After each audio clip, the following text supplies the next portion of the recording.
você sempre quis saber como os nativos te entendem na hora que você fala inglês e comete alguns erros, fica comigo até o final desse vídeo que vai ficar tudo mais claro para você.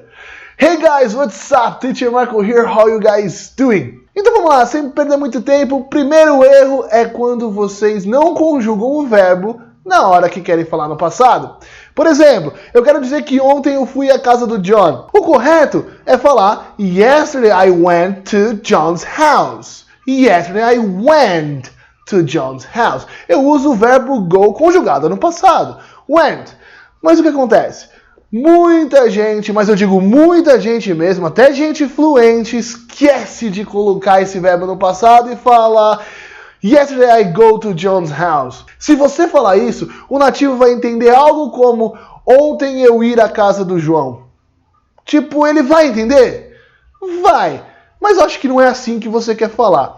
Lembre-se, sempre quando você falar no passado, você precisa conjugar o verbo. Você precisa colocar ele de acordo com o tempo que você está falando. E go sozinho, isoladamente, ele não é fui, ele é ir. Então você precisa falar Yesterday I went to John's house. Para falar tudo no passado. E isso vale para todas as outras frases. Se eu quiser dizer que ontem eu comi uma maçã, e se eu falar assim, Yesterday I eat an apple, eu estou falando ontem eu comer uma maçã. O correto é qual? Yesterday I ate an apple.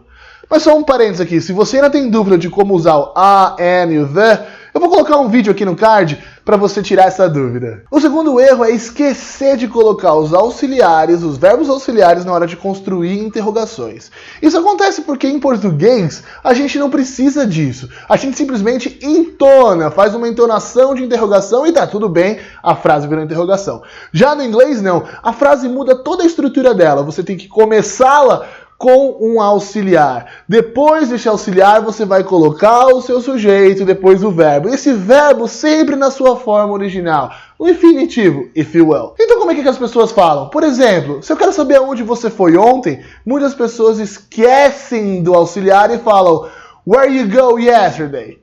O nativo vai entender algo como aonde você ir ontem? Também não faz sentido. Ou ainda se eu quiser saber aonde você vai depois da aula, uma pessoa pode falar Where you go after the class? As duas estão erradas. Você precisa colocar esse auxiliar indicando o tempo verbal e também indicando que é uma interrogação. Então na primeira, aonde você foi ontem? Where did you go yesterday? E na outra, Where will you go after the class? O nativo vai entender se você falar sem esses auxiliares? Provavelmente não, mas não é por maldade, não é por falta de vontade deles, é porque realmente não ficou específico, não ficou claro, difícil dele entender, ele não sabe em que tempo você está falando. Você entenderia se alguém perguntasse para você, aonde você ir? Provavelmente não. Já o terceiro erro, a gente tem algo bem parecido no português. Por exemplo, se eu quero falar que a minha casa é maior que a sua, em inglês eu vou ter que dizer My house is bigger than your house. Mas muitas pessoas acabam usando more, porque é ensinado que more quer dizer mais. É ensinado que big é maior, é grande. Então as pessoas falam more big. Mas se você falar My house is more big than your house, você disse algo como a minha casa é mais grande que a sua, ou mais maior que a sua. Dói, não dói? É a mesma coisa para eles. Eles vão entender dessa forma. Tem toda uma regra como fazer isso, mas isso é um assunto para um outro vídeo. Se você quiser aprender um pouco mais sobre os comparativos, me conta. Escreve aqui nos comentários desse vídeo que aí a gente prepara um vídeo para responder isso, ok?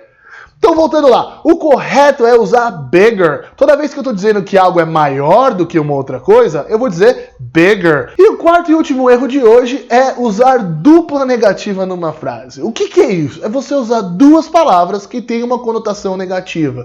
Por exemplo, eu não tenho nenhum dinheiro. Em português está bem ok, a gente fala assim no dia a dia. Mas se a gente analisar essa frase, uma anula a outra. Se você tem o nenhum, você tem algum. No inglês, a gente nunca vai usar dupla negativa. Ou melhor, nunca deveríamos usar. Mas alguns nativos no dia a dia acabam sim cometendo esse erro. Assim como a gente também comete vários erros no português no dia a dia e a gente nem se dá conta. Então você nunca vai dizer I don't have no money. I don't have no money. Não, você vai dizer de duas formas. Ou I have no money, ou I don't have any money. Dessa forma você disse que você não tem dinheiro. Então é isso, pessoal. Hoje eu queria falar sobre esses 4 erros e como os nativos te entendem quando você fala dessa forma. Se você sabe mais algum erro, se você lembra de mais algum erro comum, põe aqui nos comentários. Vamos interagir. E se você ainda tem dúvida em alguma outra coisa que a gente ainda não cobriu nos vídeos, comenta aqui. Deixa a gente saber. Deixa a gente ajudar você a eliminar as suas dúvidas. Né? Como eu falo, dúvida por quê só depende de você. See you guys next video. Bye!